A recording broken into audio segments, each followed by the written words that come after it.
Well, hey there, everyone. It's Mrs. Estaro, and I'm back for First Chapter Friday. This is what I'm going to call season 2 of my YouTube channel.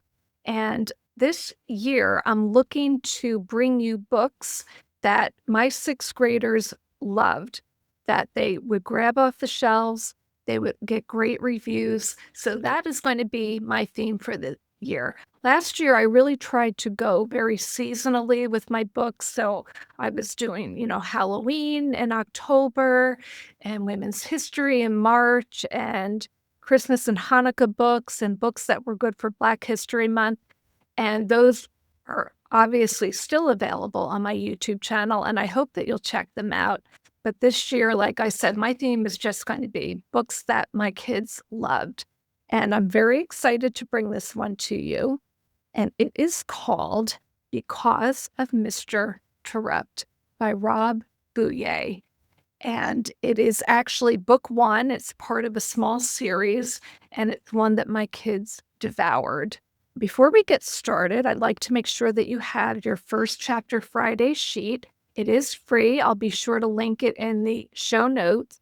And you can download it, print a bunch of them out, maybe tape them in your reader's notebook. And then when it comes time for your next read, you have something to refer to of the books that you listen to. Let's hear a little bit about the book before we get started. I'm actually going to be reading off of Goodreads because I have a little bit of a sticker situation here with my library book. It's the start of 5th grade for 7 kids at Snow Hill School. There's Jessica, the new girl, smart and perceptive, who's having a hard time fitting in. Alexia, a bully, your friend 1 second, your enemy the next. Peter, class prankster and troublemaker. Luke, the brain. Danielle, who never stands up for herself. Shy Anna, whose home situation makes her an outcast. And Jeffrey, who hates school. Only Mr. Terupt, their new and energetic teacher, seems to know how to deal with them all.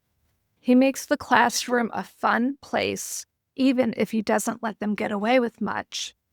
Until the snowy winter day, when an accident changes everything and everyone. Okay, so like I said, my 6th graders love this book. I hope that you will too. We're going to listen to actually more than one chapter because it's quite short. And you'll see that it's about the different kids that we heard about. I do believe all of these characters, we can all find a little bit of ourselves in each and every one. And the first character that we're going to hear about is Peter. It's our bad luck to have teachers in this world, but since we're stuck with them, the best we can do is hope to get a brand new one instead of a mean old fart. New teachers don't know the rules, so you can get away with things the old-timers would squash you for. That was my theory. So I was feeling pretty excited to start 5th grade since I was getting a rookie teacher, a guy named Mr. Terupt. Right away, I put him to the test. If the bathroom pass is free, all you have to do is take it and go. This year, the bathrooms were right across the hall. It's always been an easy way to get out of doing work. I can be really sneaky like that. I take the pass all the time, and the teachers never notice. And like I said, Mr. Terupt was a rookie, so I knew he wasn't going to catch me. Once you're in the bathroom, it's mess around time.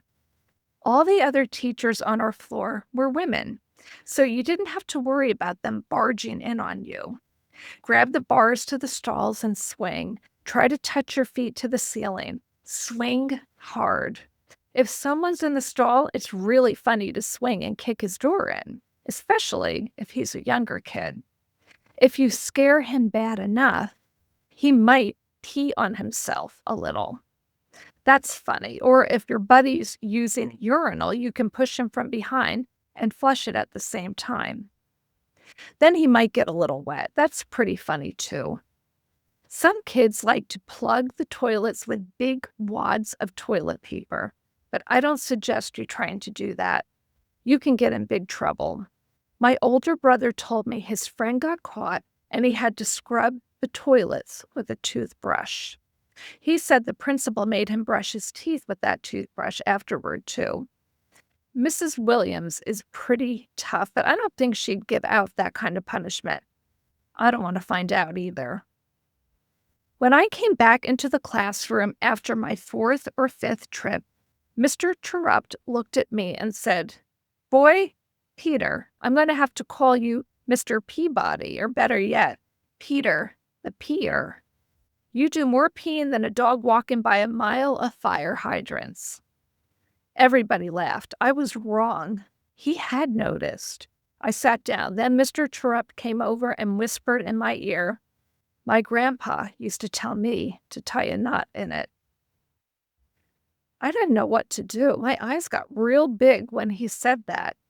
I couldn't believe it, but that didn't matter. Mr. Terupt just went back to the front board and the math problem he was going over. I sat there with my big eyes, soon a smile too. "What did he say?" Marty asked. Marty's desk was right next to mine. "Nothing," I said. Ben and Wendy leaned across their desks to hear. They sat right across from us. Our 4 desks made up table number 3. Mr. Terupt called us by table sometime. "Nothing," I said again. It would be my secret. How cool was Mr. Terupt? His reaction was better than being yelled at like the old farts would have done. Some kids in my class would have cried, but not me. And somehow, I think Mr. Terupt knew I wouldn't. It was his way of letting me know he knew what was going on without making a huge stink about it. And I'm a funny guy. This year, for the first time in my life, I started thinking school could be fun. Okay, I'm going to read to you now about Jessica. I love the kind of alternating points of view in this book. I enjoy books that do that. Act 1, Scene 1. The first day of school. I was nervous, somewhat. The sweaty palms and dry mouth syndrome struck. This wasn't surprising after all. I was coming to a brand new place. My mom and I had just moved all the way from the Pacific Ocean to the Atlantic Ocean, over here in Connecticut. So it was my first day in Snow Hill School. My mom came to help me get settled. We walked through the glass doors and beautiful entryway and stopped in the main office to ask for directions. A red-haired woman who proved to be exceptional at multitasking greeted us with a smile and a slight nod. She did this while the phone rested between her ear and shoulder, allowing her hands to scribble notes from a conversation she was having in her free ear with the brown-haired lady standing next to her. We waited. My fingers dug into the hard cover of my book. "Hi, I'm Mrs. Williams, the principal." This was the brown-haired lady speaking. She looked serious, all decked out in her business suit. "Welcome to Snow Hill School. Can I help you with anything?" "We're looking for Mr. Terupt's room," Mom said. "I'm Julie Reitman, and this is my daughter Jessica. We're new in town." "Ah, yes, it's a pleasure to meet you both. Let me show you the way." Mrs. Williams led us out of the office. I glanced at the secretary one more time. She'd be a great character in one of Dad's plays, I thought. My dad directs small plays in California, where I still wanted to be. "How are you today, Jessica?" Mrs. Williams asked. "Fine," I said, although that wasn't really true. We followed Mrs. Williams across the lobby and upstairs in search of my new 5th grade classroom. The hall smelled stuffy but clean, like they'd just been disinfected. I wondered if the custodians had done that on purpose to make a show of how clean their school was.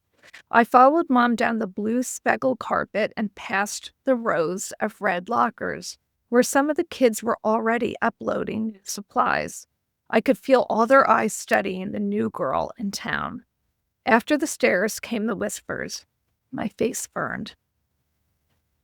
"Here you are," Mrs. Williams said. "This is your floor. There are 4 classrooms up here, all 5th grade, 2 on each side of the hall with the bathrooms right in the middle."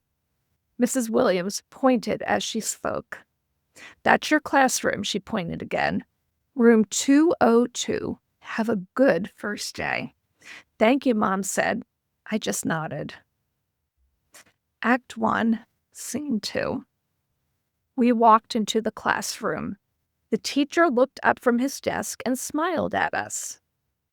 The butterflies in my stomach fluttered as if I were on a tilt-a-whirl. "Good morning, I'm Mr. Terupt," the teacher said as Mom and I walked in. He came right over to greet us. "Good morning," Mom said back. "I'm Julie Reitman, and this is Jessica. I think she's a little nervous being a new student." My tongue felt so swollen that I couldn't talk. I settled on returning Mr. Terupt's smile. It was a friendly one. "Well, this is my first day, too, so I guess we'll figure things out together," he said. My smile grew. "Your seat is right over there at table 2. You're with Natalie, Tommy, and Ryan. Being near the windows should give you some good reading light." "That's a great book you have there, Jessica." I looked down at my book, A Wrinkle in Time. I rubbed my hand over the cover. "I really like happy endings," I said. "Me too," Mr. Terupt said. "I'll do my best to give you a happy ending this year." I smiled again. I couldn't believe it. My teacher was new, too, and he liked what I was reading. I don't know why, but somehow he made my butterflies disappear and my tongue shrink. Things were going to be okay. And that is the end of chapter 2 of Because of Mr. Terupt. Like I said, you're going to hear about a lot of different characters in here. And you are going to hear about a pretty bad accident that occurs in this book. This book is very touching. It's very moving. I know it takes place in a 5th grade classroom, but I promise you, it is a great middle school read. So I hope that you enjoyed it. If you have any suggestions for books that you love, I would love to hear from you. Just drop me a comment in the comment section, and I'm going to do my very best to make it happen. Until then, I hope you'll check out my other First Chapter Fridays because I have a bunch of them. And happy reading, and I'll see you next Friday.